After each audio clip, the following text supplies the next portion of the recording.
জ্বালানি তেলের দাম বৃদ্ধি নিয়ে মিশ্র প্রতিক্রিয়া জানিয়েছেন ভোক্তা ও সাধারণ মানুষ। তারা বলছেন, হঠাৎ করে তেলের দাম বেড়ে যাওয়ায় বাড়তি খরচ গুনতে হবে তাদের। ঊর্ধ্বমুখী মূল্যস্ফীতির এই সময়ে যা আরও চাপ বাড়াবে তাদের ওপর। বিশ্লেষকরা বলছেন, দাম বৃদ্ধির প্রভাব পড়বে শিল্প ও কৃষি উৎপাদনে। শুধু দাম বৃদ্ধি নয়, আন্তর্জাতিক বাজারে দাম কমার সুফলও যাতে দেশের মানুষ পায় সেটি নিশ্চিত করতে হবে সরকারকেই।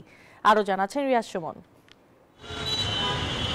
গত বছরের মার্চ থেকে বিশ্ববাজারের সঙ্গে সামঞ্জস্য রেখে জ্বালানি তেলের স্বয়ংক্রিয় মূল্য নির্ধারণ শুরু করে সরকার। সেই হিসেবে প্রতি মাসে নতুন দাম ঘোষণা করা হয়। এরই ধারাবাহিকতায় ডিসেম্বরে প্রতি লিটার জ্বালানি তেলের দাম বেড়েছে 2 টাকা। রোববার বিদ্যুৎ, জ্বালানি ও খনিজ সম্পদ মন্ত্রণালয়ের জারি করা প্রজ্ঞাপন অনুসারে প্রতি লিটার ডিজেলের দাম 102 টাকা থেকে বাড়িয়ে 104 টাকা নির্ধারণ করা হয়েছে। পেট্রোল প্রতি লিটার 118 থেকে বাড়িয়ে 120, অকটেন 124 এবং কেরোসিনের দাম 116 টাকা নির্ধারণ করা হয়েছে। তবে নতুন দাম নিয়ে ক্ষোভ জানিয়েছেন ভোক্তারা। একমাত্র স্মার্ট সিটি বসুন্ধরা, আধুনিকতায় এক ধাপ এগিয়ে। দাম যে বাড়ছে ফট করে জানি না, এখন তো বাইরে গেছে, এখন জানি না, এখন আমাদের তো লস হইতেছে। 2 টাকা বাড়ুক, 4 টাকা বাড়ুক, 5 টাকা বাড়ুক, তো এটা আমাদের কাছ থেকে যাইতেছে। এটা ট্যাঙ্কি ফুল করা লাগে 5 থেকে 7,000 টাকা লাগতো, আর অনেক টাকা লাগতেছে। এটা তো কোম্পানি একসাথে ট্যাঙ্কি ফুল করে দিবে না।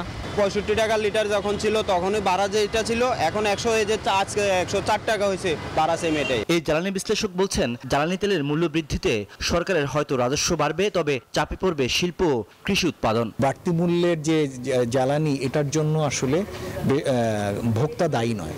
এখন ভোক্তার উপরে এই বাড়তি মূল্যের চাপটি তাকে দেয়া হচ্ছে। এর ফলে সরকারের হয়তো রাজস্ব কিছু বাড়বে, সেটা দিয়ে সরকার হয়তো ভর্তুকির যে চাপটি সেটা কিছুটা কমাতে পারবেন, কিন্তু আলটিমেটলি ভোক্তাকে বাড়তি মূল্যে যখনই এই জ্বালানি কিনতে হবে, সেটা তার পারিবারিক ব্যয় যেমন বাড়াবে, সেটা তার শিল্পের উৎপাদন ব্যয়ে তার একটা নেতিবাচক প্রভাব পড়বে।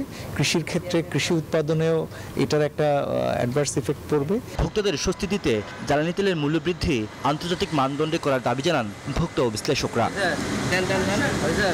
রিয়াজ সুমন, নিউজ 24, ঢাকা।